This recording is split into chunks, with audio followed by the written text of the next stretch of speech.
The moment is here, you can stop your search. It's Comics by Perch. Hey everybody, this is Perch.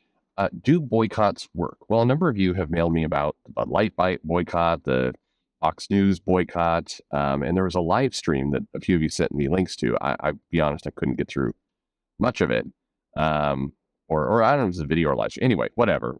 People were talking about a boycott, and the premise was more or less along the lines of, if you're one of us, you're going to boycott what we boycott. Kind of very much that behavior, which, everybody has different mileage. That's poison to me. The first time anybody starts telling me what I'm going to like and dislike, that's game over. I don't care who you are. And I'm out. Even if I completely agree with things being boycotted. And honestly, most of the time I do. But I don't, what I said here before, don't tell me what to do. I'm not, you're going to make no progress telling me what to do. Doesn't work. And I think a lot of people are the same way. We don't want somebody deciding our life, whether it's gatekeeping for comics or whether it's what kind of beer do you drink or anything else. You do you. That's the reality of it. But again, a number of you have mailed me saying, hey, what do you think about this boycott, that boycott? Would you encourage, do you discourage, everything else? To me, it's a really simple answer, and I'll throw it out this way. At the end of the day, your money is your money. And I think I've said this a billion times before. Spend your money where you feel good about spending your money. If you don't feel good about it, don't put your money there. Don't let anybody tell you have to buy it because of, reasons X, Y, and Z. Or if you like something and everybody else hates it, keep liking it. That's kind of you are you. Your money is your money. You get to decide where it goes. And if you feel good about how you're spending it, great. If you don't. Don't get browbeat into buying something because, you can't break a run, or because if you don't buy it, you're one of the bad people, or whatever happens. Thankfully, we haven't seen too much of it out in public, but there is a decent amount of, hey, if you don't buy kind of this, I saw a little bit of the Charlie Jane Andrews has a limited series at Marvel called New Mutants, Lethal Legion. And there's a little bit of a, don't let the comic skaters win. You've got to buy this book. Well, the only one who's winning when you buy that book is Marvel. That's it. I mean, yeah, I guess if 10 of you run out and buy that book, and it's reprinted, and the model is correct, then you might get some tiny extra percentage of royalty. Charlie Jane Andrews may get 1/10 of a cent of a royalty. So way to go. Support. If you really, by the way, want to support creators for reasons, the money is helpful, sure. But what's more helpful is actually buying a physical copy of the thing that the creator did, taking a little picture of you holding it, not inside a comic store next to the shelf, but actually out proving you bought it, and then talking about it. Like, hey, this book is good because why? One of the things that kills me a little bit about kind of all the, comics are great now, this works on the positive side. It doesn't work on the negative side, but on the positive side, if you're one of the people going, hey, all these, man baby trolls are crying their hate-filled tears, these comics are amazing. Cool. Bring it down one more level of detail. Amazing how? What issue is amazing? What happened in it that was so amazing? I almost never see that. And even if you go back to some of the biggest trolls of the day, kind of the random people on Twitter that would go off and off about how comics are better than ever and everything else, the thing that they never did was actually talk about the books. Like, hey, in this book, Armor, this lesser known X-Men character made a kind of a realization about her powers, and it was pretty cool how it was handled. And man, the coloring looked great on that issue. It was like the clouds lifted during that scene, and the sun came out, and there was a range of color, and the art was good too. You never see that level of detail ever. And so that's why it always feels very phony to me. It feels performative. And it feels that way because it is. It's just, we'll put it there. But generally, I don't think boycotts work very much in today's day and age, and I'll explain why. The problem with a lot of boycotts is they get very rapidly filtered, and I think, quite frankly, I am Gen X, so I'm naturally paranoid and suspicious.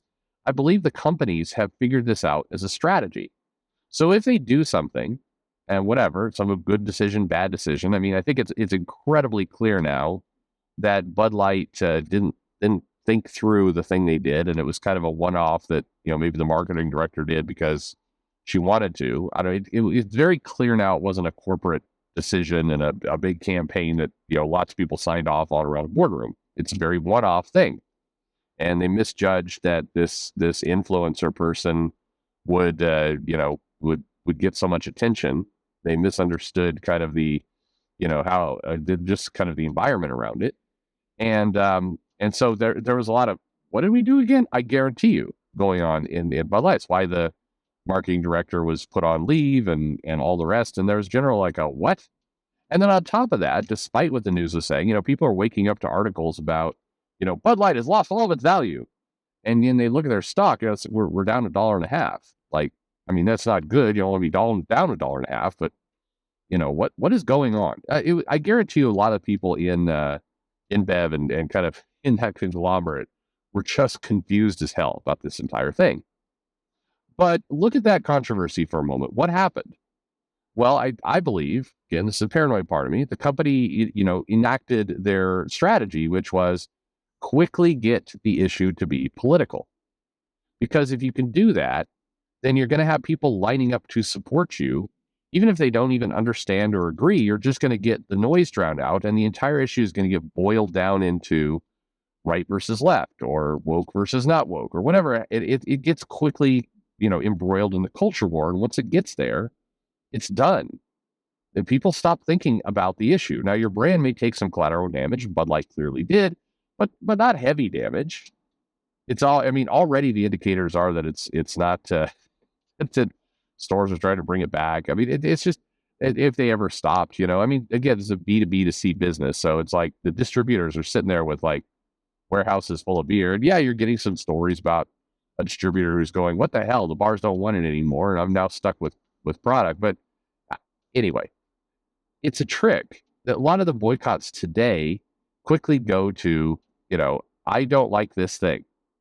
Well, that thing that you don't like can be vaguely painted in political terms. Therefore, I don't like your politics. Therefore, I'm taking the other side. I've never drank a drop of Bud Light in my life.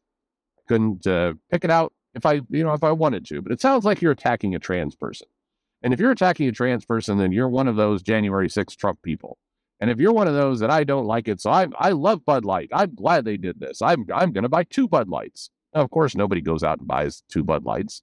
Just like a lot of people, don't take their Bud Light out into the backyard and shoot it with guns like Kid Rock did. That's just because most people look at it and go, this is a stupid decision. I may drink less beer. I don't know. Bud Light quickly moves into, hey, get the person who did this on administrative leave and try and salvage the situation. And meanwhile, enact protocol, get everybody just peeing on each other, and they move on. And we've seen this over and over and over. And this is not how boycotts used to work. Once upon a time, if there was a boycott of something, it generally, is like, hey, this company is dumping their waste into a river. I'm going to boycott their products until they stop doing that. Well, that's a cool example because, whether you're a Republican or Democrat, chances are you don't want somebody just dumping shit into a river. So, it's impossible to put in the construct of January 6th or any of that other stuff. It's hard to do. That doesn't mean people won't try, but this is where a lot of the stuff goes. Company does some dumb PR stunt designed to appeal to a 0.1% of their audience is hanging out on Twitter or TikTok. It backfires because people are attuned to that kind of stuff and they can make money out of content by going, hey, what the hell? They took the M&M and made heel shoes, tennis shoes. Bunch of feminists. I'm not eating M&Ms anymore. And then it's like, oh my God, if you're not eating M&Ms anymore, you're a bigot. And then once you've got there, you're in such a stupid place. It just fundamentally, I mean, nothing. The only people winning out of that are the people making YouTube videos about it. That's the only people winning. Meanwhile, last time I checked, you go into Target, go into grocery stores, still selling M&Ms there. What's funny is all of the, the woke stuff that goes on with M&Ms, it's not on the packaging. Like you don't actually see it. If you're a normie and you're not paying attention to ads. If you're like me and you don't watch commercials and you fast forward through the ad the second you're able to, you just become numb to it. If you're not hanging on Twitter and social media all day, you don't see 90% of this stuff. I mean, I'm asking you point blank and be honest. If the entire Dylan Maloney thing, if the Bud Light thing hadn't started getting media attention and people weren't talking about, would you have ever noticed? I've never seen the ad. I've never seen whatever the hell Dylan did, except in news reports. I've never seen it. I've seen it. News have played the clips. I've seen the screenshot of Dylan wearing what looks like a poor fitting Audrey Hepburn dress, pretending to drink Bud Light. I guarantee the second the camera went off, that beer was getting spat out. But because you can't hide the fact it's gross water beer. But anyway, I mean, normies don't notice this stuff. And that's the other reason why boycotts aren't really getting anywhere. So to finish where I started, don't buy it. If you don't like it, don't buy it. Don't let it into your home, into your life. And if you don't do that, that's the right track. That's the place to start. If you just keep it out of your home, your life, things get better. You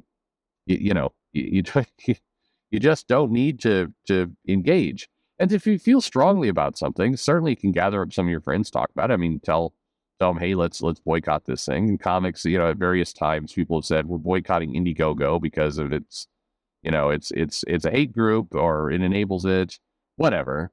People still used it. Or then it became boycott Indiegogo because they're shadow banning creators. And then it's boycott Kickstarter because they had this bitch who was, running the comics division. Or you could do whatever you want. Look, I mean, at the end of the day, buy your comic where you're going to buy it. But I guess, don't let somebody else tell you what to do. I'll use terms that are very funny on the internet. That's a beta move. Letting somebody else, browbeat you into submission to like or not like, what they like. You naturally like or dislike whatever after you want. Do that. I don't know why I said. What's weird in my videos is I randomly censor myself. Like this dumb fucker. I don't know what's wrong with that F. I'm like, I'd love to know what's going on in my brain during those moments. But there you have it. Anyway, am I wrong? Like I said, I know that there's. By the way, one aspect of this game is that the people who are making content off this, the news channels, the the YouTube videos, etc.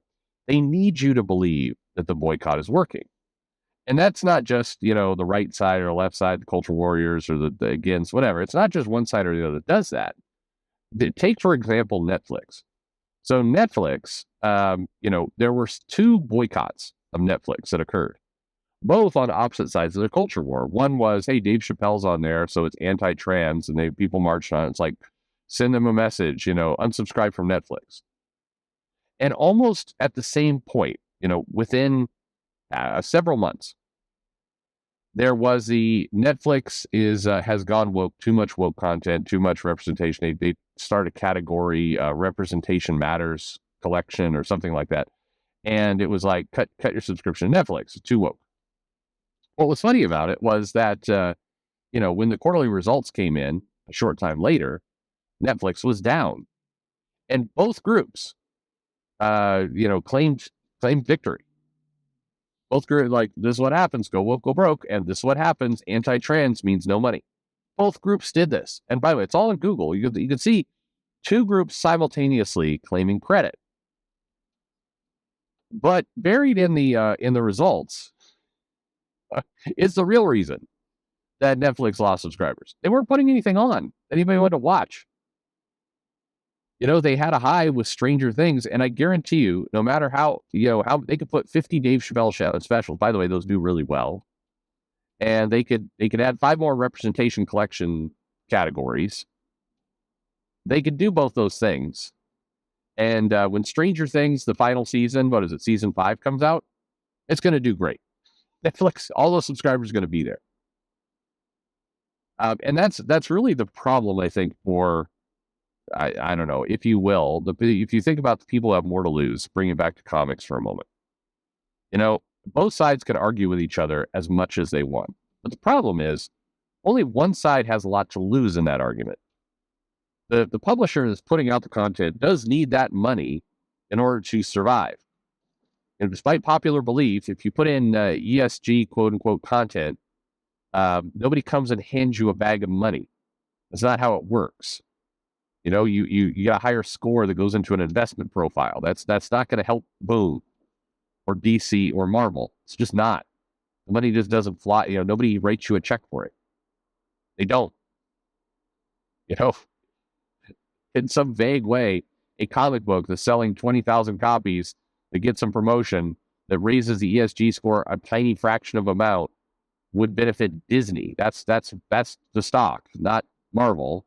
And quite bluntly, Marvel representing like 0.5% of Disney's business, the comics division, that ESG score doesn't mean crap in those terms. But regardless, the person who's going to suffer here is a publisher. This noise, on one side, if you're anti-Marvel, whether you're successful or not really doesn't matter. As long as you're not a fool and buying this stuff anyway, make yourself crazy, your hands are clean. Buy it, don't buy it, doesn't really matter. You don't presumably have stock in this company. You don't get characters you like, and I get that, but that's more of an emotional thing. Companies are run on finances, not emotions. No, the group that hurts in this is it's a publisher, because they do need that cash. And if they can't put out good content, it hurts. I mean, again, the Netflix example, there was no replacement for Stranger Things. Cobra Kai had done okay, but it cooled a little bit. There's just, they didn't have the hit. The Witcher had calmed down. There wasn't what was the big compelling show? Another season of Nailed It where grown-ups fart around and fuck up cakes. It's not going to bring in the money. Anyway, I think boycotts, I think their effectiveness is a lot less than they used to be. But what is effective is you, on the positive side, you love something, buy it and talk about it. That goes a long way. Nobody's doing that. It's still baffling to me. If you don't like it, don't buy it. Don't bring it into your home. Don't spend your cash on it. And sure, tell other people why you don't buy it. That's fine. But that's the most effective thing you can do. At the end of the day, if the comic company, if old Marvel publishes a Spider-Man story that everybody universally hates, it's going to suck for them. Sales are going to go down. That title is going to drift into the 60,000s. That's going to be bad for the company. That's on them. I mean, look, it sucks for me. If I like reading Spider-Man, I'm not getting a comic I want, but, I still get to put food on the table for my family.